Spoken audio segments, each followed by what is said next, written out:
So to try to understand why Donald Trump's political opponents are supporting him in this moment, rather than maybe either staying silent or moving aside or maybe even helping to pile on, I'm bringing in John Kasich. He's a new NBC News political analyst, but he's a longtime friend and that I've known and covered a long time to this program.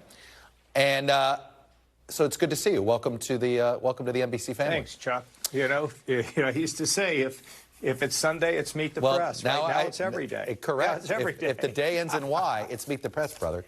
So let me start with trying to explain that mashup of candidates that I played earlier, where every one of them, some of whom are off the record, will be very critical of the president. When cameras on, will be very critical with the president, are standing by him on this. Explain.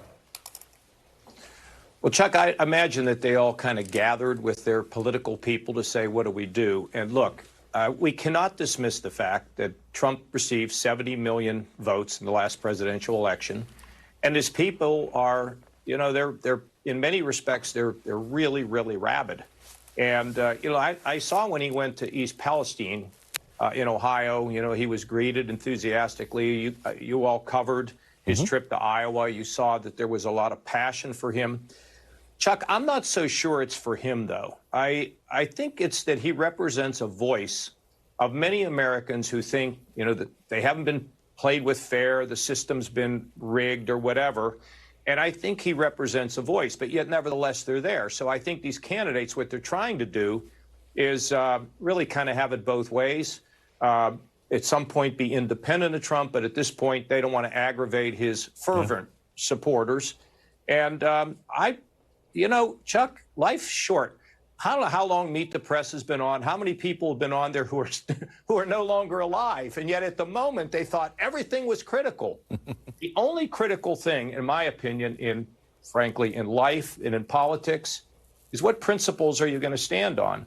So, I don't know why they're saying anything, to be honest with you. And no one should ever, be excited that somebody else is in deep trouble. Just let it play out. Right. But here they are kind of attacking this prosecutor. And what bothers me about that, Chuck, is where does it stop? Does that mean now that the Democrats can attack the Republican prosecutor in the future or attack some member of the U.S. Supreme Court? I mean, why don't everybody just be quiet and start talking about your policies of hope, not your policies of division? This is what you're sort of saying what I thought at least one person might say in this field, which is no matter what you think, you may not have wanted to vote for Alvin Bragg as the Manhattan prosecutor. That may have, but at the end of the day, there are most prosecutors are elected officials in this country. We've made that decision. We can have a debate about whether that should be the case, but we've made that decision. If you decide to discredit one, you're discrediting, if you're saying that because they got elected, therefore everything they do is through a political prism, if we go down that road, Governor Kasich, where does it, as you said, where does it end, Chuck, and what do we turn into?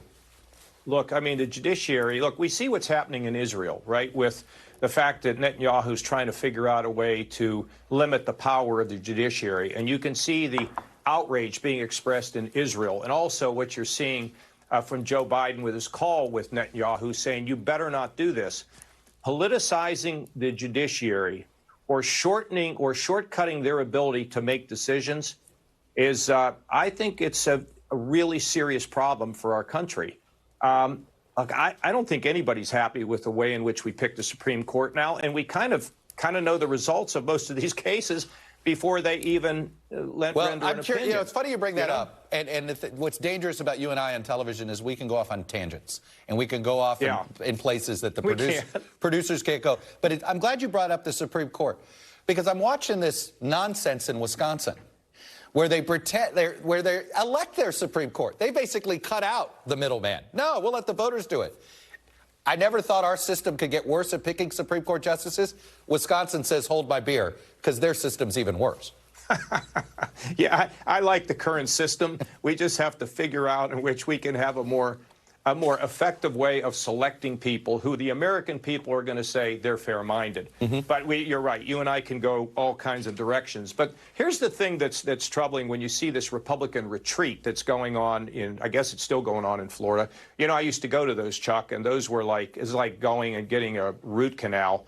Because I was budget chairman trying to put something together. And instead of them down there trying to deliver a message of what they believe in, whether it's prescription drugs, what they're going to do about the budget, any of these issues, what they're doing about immigration, they're all caught up in this thing about Donald Trump and bashing the prosecutor. So they're stepping on their own ability to deliver a message that might make sense to the American people. And instead, they look like they're just fumbling around down there. And it's just not a good thing that they're doing. You know, it seems like the trap is there, Governor, which is, I understand what you were saying about each candidate has to, if you alienate Trump's base, you can't get the nomination. But the more you rally around Trump, the more you alienate the middle.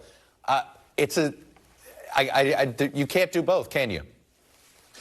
Well, I think you got to stand on principle, Chuck. I mean, look, you know, one of the things that bothered me about running for president is how many of you guys counted me out before we even got to New Hampshire. Yeah. With a little bit more money and a couple breaks, I could have been the nominee. You know, I won Michigan, I won Ohio. If I had won Michigan, won Ohio. You know, what happens is the media, to a large degree, tries to decide who's going to be the nominee. And they're not always right. And always something can come out of the blue that you never expect. It can set somebody on fire, where all of a sudden the media says, well, wait a minute, look at that person. It is a long way from the nomination for Trump, DeSantis, or any of these other people. It's a long road, and it is a tough road, and you've got to be a weathered person, and you've got to be in good spirits, you've got to have money, you've got to have a message, you've got to connect, you've got to have some magic. And I'm not yet willing to say that Trump's the nominee or whoever is. Yeah. But what I am willing to say is, why isn't somebody standing out and saying, I'm not going to comment on that. I want to talk about the things I care about. You know, it doesn't make any sense, Chuck. John Kasich, our newly minted NBC News political analyst. Good to see you. Like I said, welcome to this side of the street. And we'll stay in the boundaries the next time. How's that? No, within the borders. That's why we have you on. Thank you. All right, Chuck. You got it. See ya. Thanks for watching our YouTube channel. Follow today's top stories and breaking news by downloading the NBC News app.